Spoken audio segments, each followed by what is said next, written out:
Bismillahirrahmanirrahim. Assalamu alaikum dear students. I am your instructor Dr. Namra and today we'll discuss human development and learning.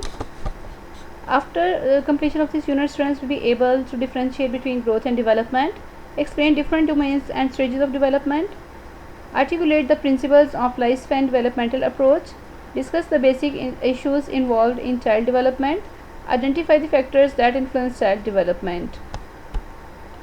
What is growth? A biological process that naturally occurs over a period of time is called growth. The increase in the bodily aspects that can be measured, for example, height, weight, size, muscles, and length, the natural, spontaneous, specific, genetically programmed, and measurable quantitative gains in a human body.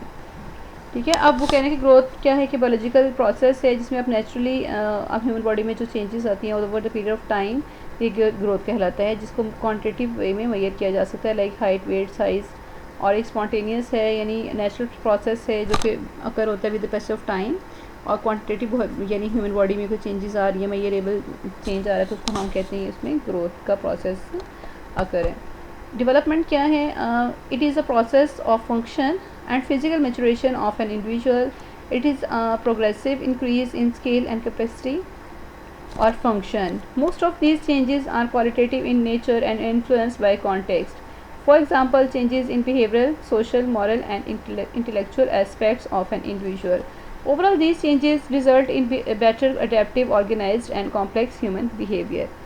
Development का जो process है ये कह रहे कि physical maturation है, like आप किसी स्किल में मास्टरी स्किल जो है वो गेन करते हैं, या आपकी कैपेबिलिटीज़ हैं, आपकी मैचुरेशन है, ऑब्जर्वेशन पावर स्ट्रॉन्ग हैं, और ये इसका ताल्लुक जो है ये क्वालिटेटिव एस्पेक्ट से है. लाइक आप कैसे कह सकते हैं कि बिहेवियर पैटर्न किसी का स्मूथ है या उसमें चेंज आया है, या सोशल इंट्रैक्शन है, मॉरलिटी है, इंटेलेक्चुअल एबिलिटीज़ हैं, तो ये सब जो है वो एक कॉम्प्लेक्स ह्यूमन बिहेवियर को रिप्रेजेंट करती हैं developmental process. What is difference between growth and development? Growth is used in purely physical senses. It generally refers to increase in size and length, while development implies overall changes in shape, form, structure resulting in improved working or functioning. Growth changes in the quantitative aspects come into the domain of growth, while development changes in the quality or character rather than the quantitative aspects comes in this domain. Growth is a part of developmental process. Development is its quantitative aspect is termed as growth, while development is a comprehensive and wider term and refer to overall changes in the individual. Growth does not continue throughout life, it stops when maturity has been attained, while development is a wider and comprehensive term and refers to overall changes in the individual. It continues throughout life and is progressive. कहने की growth जो है इसका ताल्लुक जो physical changes से हैं, like measurable change हो सकते हैं with the passage of time, size, height, weight में. और क्वालिटेटिव डेवलपमेंट प्रोसेस जो है वो कि आप किसी की इम्प्रूव फंक्शनिंग हो सकती है, कोई स्किल हो सकती है, कोई कैपेबिलिटी हो सकती है. ग्रोथ जो है क्वान्टिटेटिव है, वाइल डेवलपमेंट जो है क्वालिटेटिव एस्पेक्ट है. ग्रोथ का ताल्लुक जो है वो डेवलपमेंटल प्रोसेस के साथ साथ चलता रहता है, क्वान्टिटेटिव एस्पेक्ट्स हैं, जबकि डेवलपमेंट का प्रोसेस जो है वो ओवरऑल ह्यूमन बिहेवियर में चेंजेस है, उसकी पर्सनैलिटी इंप्रूवमेंट है. और ग्रोथ जो है वो थ्रू आउट लाइफ नहीं कंटिन्यू रहती, बल्कि एक सर्टन मेच्योरिटी जो है एक सर्टन टाइम तक उसके बाद रुक जाती है ग्रोथ. लेकिन डेवलपमेंट जो है वो एक लाइफ लॉन्ग प्रोसेस है जो कि टिल डेथ तक जारी सारी रहता है. Growth involves body changes, development involves changes of an orderly coherent type tending towards the goal of maturity. The changes produced by growth are the subject of maturation or measurement. They may be quantified, while development implies improvement in functioning and behavior and hence bring qualitative changes which are difficult to measure directly. Growth is cellular, it takes place due to the multiplication of cells. Development is organizational, it is organization of all the parts which growth and differentiation have produced. Growth may or may not bring development. Development is also possible without growth. अब वो कहते हैं कि growth और development का जो अगर हम इनका डिफरेंस को मेजर करें तो ये बिहेवियर बॉडी चेंज है, जबकि डेवलपमेंट क्या है कि मैचुरेशन है, किसी के लॉजिकल थिंकिंग स्ट्रॉन्ग है, या कोई और के अंदर कोई चेंज आया आपके अंदर क्वालिटेटिव वे में, तो हम कह सकते हैं कि वो डेवलपमेंट है. ग्रोथ का जो ताल्लुक है वो क्वांटिटेटिव मेजरमेंट से है, जिसको हम मेजर कर सकते हैं, क्वांटिफाई कर सकते हैं। डेवलपमेंट को हम क्वांटिफाई नहीं कर सकते, डायरेक्ट मेजर नहीं कर सकते, बल्कि ये क्वालिटेटिव एस्पेक्ट है। ग्रोथ सेलुलर है तो डेवलपमेंट कॉम्प्लेक्स फिनोमेना है, ऑर्गेनाइज्ड है। ग्रोथ को जो है वो डेवलपमेंट के बगैर जो है वो ग्रोथ प्रोसेस नहीं कर सकती, यानी पॉसिबल नहीं है, जबकि डेवलपमेंट को ग्रोथ की ज़रूरत नहीं होती। Domains of development, there are basically 3 domains हैं: physical, cognitive, social, emotional domain. Physical development is defined as the biological changes that occur in the body and brain, including changes in size, strength, integration of sensory and motor activities. ठीक है, physical domain का ताल्लुक क्या है, हमारी physical appearance से है, जिसमें हमारी आपको चेंज जो है वो फिजिकली नज़र आता है। जो कि कोग्निटिव डोमेन का ताल्लुक क्या है, जो हमारी ब्रेन से है। Cognitive development is defined as the changes in the way we think, understand and reason about the world. Social emotional domain. Social emotional development is defined as the changes in the ways we connect to others, individuals and express and understand emotions. तो social emotional development में वही कहते हैं cognitive का ताल्लुक definitely कि हमारी intellectual ability से कि हम क्या चीज़ों को परसीव करते हैं, सोचते किस तरह से, समझते किस तरह से हैं, और हम वर्ल्ड को, दुनिया को कैसे परसीव करते हैं। जबकि हमारी सोशल इमोशनल डेवलपमेंट का जो ताल्लुक है वो हमारा है कि हम चीज़ों तक कैसे कनेक्ट होते हैं। समटाइम हमारी किसी चीज़ के साथ इमोशनल एसोसिएशन होती है, हम चीज़ों को लेकर टची हो जाते हैं, इमोशनल हो जाते हैं, हैप्पी, सैड, जॉय हमारी फीलिंग्स होती हैं। तो ये हमारी सोशल इमोशनल डेवलपमेंट होती है, जो हम डिफरेंट एक्सप्रेसिव करते हैं चीज़ों को, हम अंडरस्टैंड करते हैं चीज़ों को, और इंडिविजुअल की एबिलिटी होती है। तो हमारा सोशल इंट्रैक्शन क्या है, हमारे इमोशनल हमारी जो है वो कनेक्शंस क्या हैं। Core features of emotional development. The core features of emotional development include the ability of a child to identify and understand their own feelings accurately, read and comprehend emotional states of others, manage strong emotions and their expression in a beneficial manner, regulate their own behavior, develop empathy for others, establish and maintain relationships. Core features of emotional development में वो ये कहती हैं कि इसमें ये include जो है, ये इसका ताल्लुक जो है वो एबिलिटी ऑफ चाइल्ड से है, जिसमें आप आइडेंटिफाई कर सकते हैं, आप अपनी ओन फीलिंग्स को अंडरस्टैंड करने के काबिल हो सकते हैं, आप दूसरों की इमोशनल फीलिंग्स का ख्याल कर सकते हैं, उनको अंडरस्टैंड कर सकते हैं, स्टूडेंट्स की फीलिंग्स को, उनके इमोशंस को, उनकी नीड्स को, इंटरेस्ट को टीचर जो है वो रिकॉग्नाइज़ कर सकता है। इस तरह वो कह रहे हैं कि अपनी इमोशंस को आप ना सिर्फ अपनी इमोशन को कंट्रोल कर सकते हो, स्ट्रॉन्ग इमोशंस को मैनेज कर सकते हो, बल्कि एक्सप्रेस भी कर सकते हो बेहतर तरीके से। रेगुलेट देयर ओन बिहेवियर है, डेवलप एम्पैथी है, establish and maintain relationship. Stages of development क्या है? प्रीनेटल पीरियड है, जिसे हम इसकी टाइम पीरियड है कंसेप्शन टिल बर्थ, और कैरेक्टरिस्टिक्स इसमें क्या है? रैपिड चेंजेस हैं, transformation of a single cell into a human body. यानी प्रीनेटल जो है वो बर्थ से पहले का टाइम पीरियड है, प्रेगनेंसी टाइम को जो है प्रीनेटल पीरियड कहते हैं, जिसमें वो कह रहे हैं कि आप एक सिंगल सेल से और ह्यूमन बॉडी में तक का जो प्रोसेस है उसको हम कहते हैं कंसेप्शन टिल बर्थ।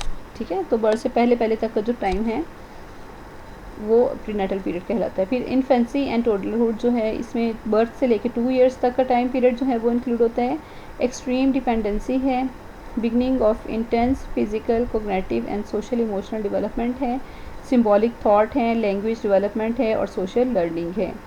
फिर अर्ली चाइल्डहुड है, प्री स्कूल ईयर्स हैं, 2 to 6 ईयर्स हैं इसके अंदर। सेल्फ सफिशेंट है, साइकोलॉजिकल एंड मॉरल डेवलपमेंट है, considerable expansion in thought and language. ठीक है, तो ये सेल्फ सफिशेंट हो सकता है, साइकोलॉजिकल और मॉरल डेवलपमेंट होती है इसके अंदर, कंसिडरेबल एक्सपेंशन है थॉट एंड लैंग्वेज में। मिडल चाइल्डहुड और एलिमेंट्री स्कूल ईयर्स में है, 6 to 11 ईयर का टाइम पीरियड है। Increase responsibility improve through process and athletic abilities हैं, mastery of reading writing, mathematics skills हैं, increase self and social awareness है। फिर एडोलेसेंस टाइम पीरियड है 11 to 18 ईयर्स। एडोलेसेंस है, ट्रांजिशन टू अडल्टहुड है, rapid physical changes, increase autonomy, abstract thinking and reasoning, develop of a strong beliefs.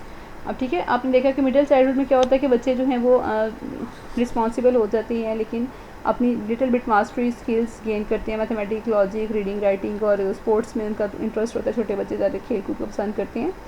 जबकि adolescence time period में थोड़ा आप maturation की तरफ चले जाते हो, आप यूथ की तरफ चले जाते हो, यंग एज की तरफ चले जाते हो। इसमें आपके इमोशंस भी थोड़े सेंटिमेंटल होते हैं और इसके अलावा आपके फ़िज़िकल आपके रैपिड चेंज आ रहा होता है, फ़िज़िकल आपकी बॉडी शेप और चेंज आ रही होती है आपके ग्रोथ पैटर्न में। और जो बच्चे हैं लाइक 6 to 11 ईयर वाले जो स्टूडेंट्स है, बच्चे हैं, चिल्ड्रन हैं, ये एब्स्ट्रैक्ट थिंकिंग को अंडरस्टैंड नहीं कर सकते। लेकिन एडोलेसेंस टाइम पीरियड में आप जब एंटर हो जाते हो तो you can understand the abstract thinking very well. आप एब्स्ट्रैक्ट चीज़ों को जो है अंडरस्टैंड कर सकते हो। आपकी जो है डेवलपमेंट प्रोसेस है वो काफ़ी स्ट्रॉन्ग बिलीव्स हैं कि आप किसी भी अपनी किसी भी चीज़ के बारे में आपके बिलीव्स हैं काफ़ी स्ट्रॉन्ग होते हैं, चाहे वो इस्लामिक पर्सपेक्टिव हो या कोई भी आप कल्चर को, किसी भी चीज़ को आप अगर आप स्टडी करते हो तो आपके वहाँ पे बिलीव जो है, बिलीव सिस्टम्स हैं काफ़ी स्ट्रॉन्ग हो जाते हैं। General principles of child development कौन कौन से हैं? Development is life long, development is both multi dimensional and multi directional, development involves both gains and losses, development is plastic, development is situated in context and history, development is multidisciplinary. Issues कौन से हैं? Controversies in child development, continuous और discontinuous हैं। Development is a smooth continuous process of knowledge, skills and behaviors are gradually accumulated to form complex knowledge, skills and behaviors. This implies that the process of development proceeds in an organized and orderly way in which newer and complex behaviors are formed on the basis of previous abilities. Continuous और discontinuous function में basically वही कहते हैं कि ये continuous process है जिसमें आप अपना नॉलेज को गेन करते हो, बिहेवियर पैटर्न को आप मॉडिफाई करते हो, विद पैस ऑफ टाइम आप मोर स्किलफुल हो जाते हो, बिहेवियर शेपिंग करते हो अपनी, ठीक है। डिसकंटिन्यू फंक्शंस में क्या आ जाता है कि अगर आप इन चीज़ों को ऑर्गेनाइज नहीं करते तो डिसऑर्गेनाइज करते तो डिफरेंट आपकी डिसेबिलिटीज़ जो हैं वो उसका शिकार हो जाते हो। सिंगल और मल्टीपल कोर्सेज हैं इसमें। Development is a discontinuous process in which new skill and behaviour emerge is rather abrupt and disconnected ways. From this perspective, development takes place in a stage and mostly involves qualitative aspect. अब इसमें भी कह रहे हैं कि discontinuity कहाँ पे आती है? जब चीज़ें आपके स्किल या आपके बिहेवियर पैटर्न में जो स्मूथली आप उसको ग्रो अप नहीं कर पाते तो वहाँ पे जो है वो डिस्टर्बेंस क्रिएट होती है और वहाँ पे डिसकंटिन्यूटी जो है वो स्टार्ट हो जाती है। Single or multiple courses. The development occurs in a series of universal stages. Argue that the same sequence is followed everywhere. Yet others acknowledge specific features of individuals and the distinct contextual factors in which they are brought up. They believe that child development is influenced by unique combinations of personal, hereditary, and biological factors and environmental, home, school and community settings, circumstances and thus follow multiple and varied tasks. ठीक है। अब इसमें भी कह रहे हैं कि development का जो प्रोसेस है ये यूनिवर्सल स्टेजेस है, मतलब डेवलपमेंट जो है ये कोई एक सिंगल यूनिट नहीं है, इसमें मल्टीपल हम कहते हैं ना, मल्टी डायरेक्शन है, मल्टी इसमें डिसिप्लिन है। तो वो कह रहे हैं कि इसमें काफ़ी सारी चीज़ें हैं, फीचर्स को हम कलेक्ट करते हैं तो एक इंडिविजुअल के हम डिफरेंट एस्पेक्ट्स को देखते हैं, डिफरेंट फैक्टर्स को हम देखते हैं। और they believe that child development is influence by unique combination of personal, heredity and biological factor, यानी कि बच्चा है जो उसकी फितरत क्या है, उसको हेरिडिटी यानी इनहेरिटली उसको कौन सी करेक्टरिस्टिक्स उसने इनबिल्ट एबिलिटीज़ जो हैं उसने गेन की हैं, बायोलॉजिकल फैक्टर्स कौन से हैं, एनवायरमेंटल फैक्टर कौन से हैं, उसका स्कूलिंग, होम, कम्युनिटी, फ्रेंड्स, किन सर्कमस्टांस से गुजरा है, उसके लाइफ एक्सपीरियंसेस कौन से, ये सब चीज़ें मिल के उसकी पर्सनालिटी को, ट्रेड्स को, पर्सनालिटी बिहेवियर को जो है वो कंप्लीट करती हैं डेवलपमेंट प्रोसेस के साथ साथ। प्लास्टिसिटी, अब हम प्लास्टिसिटी क्या है, नर्चर और नेचर, ठीक है। नर्चर क्या है, हमारा एनवायरनमेंट, हमारी surrounding. Nature refers to an individuals innate qualities, nativism, ठीक है। नेचर क्या है कि बच्चे की फितरत क्या है, वो किस फितरत से पैदा हुआ है। हम कहते हैं कि 80% रिसर्च कहती है कि बच्चे अपने इनहेरिटेड पेरेंट्स जैसे होते हैं, अपनी आदत, एतवार, शक्ल, सूरत में अपने, तो ये हमारी हो सकता है नेचुरली हम फितरत अपने माँ या बाप जैसे हों। नेचर इज़ योर जीन्स, ठीक है, जो जेनेटिक फैक्टर होते हैं हमारे अंदर The physical and personality traits determined by your genes stay the same irrespective of where you were born and raised. जबकि नर्चर क्या है, it refers to personal experience, empiricism और behaviourism. Nurture refers to your childhood or how you were brought up. Someone could be born with genes to give them a normal height but be जी nurture को हम discuss करें कि nurture refers to your childhood और how you were brought up, कि आपका childhood, आपका environment कैसा है, आपकी सराउंडिंग कैसी हैं. और sometime could be born with genes to give them a normal height but malnourished in childhood resulting in stunt growth and failure to develop as expected. अब इसमें फैक्टर्स कौन से आते हैं नर्चर में और नेचर में? नर्चर में आ जाते हैं बायोलॉजिकल एंड फैमिली फैक्टर्स हैं, और नर्चर में सोशल एंड एनवायरमेंटल फैक्टर है. ठीक है, आपकी सराउंडिंग क्या है, कंपनी क्या है, और नर्चर आपका एनवायरनमेंट, सराउंडिंग. ठीक है, तो ये सारे के सारे फैक्टर इसके अंदर इन्वॉल्व होते हैं. नर्चर यानी हमारा एनवायरनमेंट, हमारी surroundings. Factor affecting growth and development, कौन कौन से फैक्टर अफेक्ट करते हैं? Large variation among individuals. A number of factors affect growth and development, including biological factors, interpersonal relationships, environmental factors, early environment and experiences. तो ये इसमें कह रहे हैं कि लार्ज वेरिएशन में आ जाते हैं कि कौन कौन से फैक्टर्स जो हैं जो है ग्रोथ को और डेवलपमेंट को अफेक्ट करती हैं. इंटरपर्सनल रिलेशंस हो सकते हैं, एनवायरमेंटल हो सकते हैं, अर्ली एक्सपीरियंस, आपके अर्ली चाइल्डहुड एक्सपीरियंस है, या बायोलॉजिकल फैक्टर्स हो सकते हैं.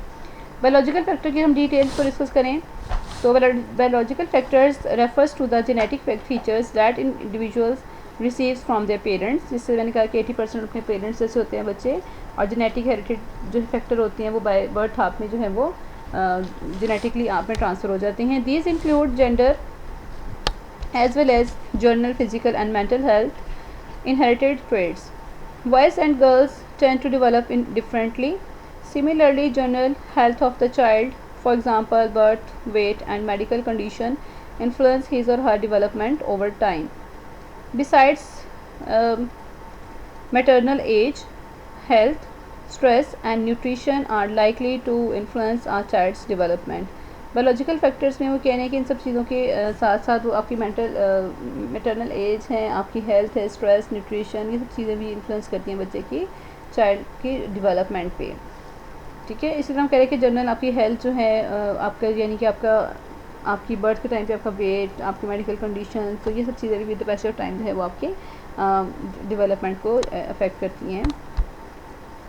Interpersonal relationships are critical for a child's learning as well as well-being. Healthy interpersonal relationships are characterized by attachment, positive parenting style, parental interaction with children, supportive social networks. ठीक है, अब interpersonal relationship की अगर हम बात करते हैं तो वो कह रहे हैं कि इसके अंदर आप बच्चों को कैसे इन्वायरमेंट उनके साथ डेवलप कर रहे हैं, उनके साथ की अटैचमेंट कितनी ज़्यादा अच्छी है, स्ट्रॉन्ग बॉन्डिंग है आपकी.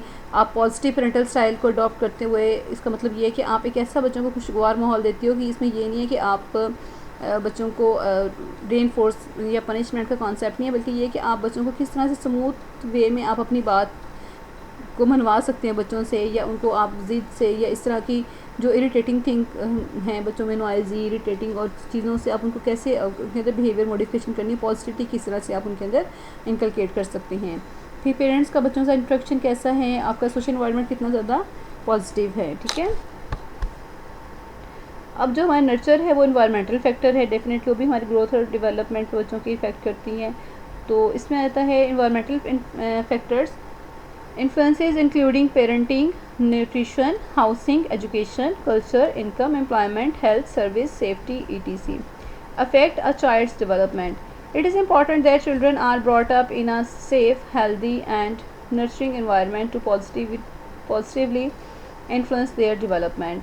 तो वो कह रहे हैं कि हमारे इन्वायरमेंटल फैक्टर में हर चीज़, हमारी पेरेंट्स का हमारा इंट्रैक्शन कैसा है, हमारा कल्चर कैसा है, जिसमें हम कौन सी सोसाइटी में रह रहे हैं, हमारी एजुकेशन क्या है, nutrition, housing, income, employment, health services, ये सब चीज़ें, सेफ्टी, ये सब चीज़ें बच्चे की डेवलपमेंट पे डायरेक्ट इन्फ्लुएंस करती हैं. इसके अलावा आपको कह रहे हैं कि it is important that children are brought up in a safe, healthy and nurturing environment to positively influence their development. तो बच्चे की अगर आप पॉजिटिव चेंज लाना चाहते हैं उसके डेवलपमेंट में, उसके ग्रोथ एंड डेवलपमेंट में, बच्चों को एक सेफ़ इन्वायरमेंट देना, हेल्दी इन्वायरमेंट देना और उसका इर्द का माहौल पॉजिटिव होना बहुत ज़रूरी है। Early environment and experience. The most important early environment for an infant is provided by his or her primary caregiver. अब प्राइमरी केयर गिवर उसकी मदर, फादर, पेरेंट्स में से या उसका कोई केयर टेकर हो सकता है। Child's relationship with his her caregiver and mutual affects on each other lay the foundation for development. Consequently, a child's development of social, physical, emotional, language and cognitive skills is largely influenced by early environment and experience. तो बच्चे के early environment और experience बहुत matter करते हैं, उसकी memory पे, long term memory को अफेक्ट कर सकते हैं। Gain through reciprocal social interaction with adult and care givers.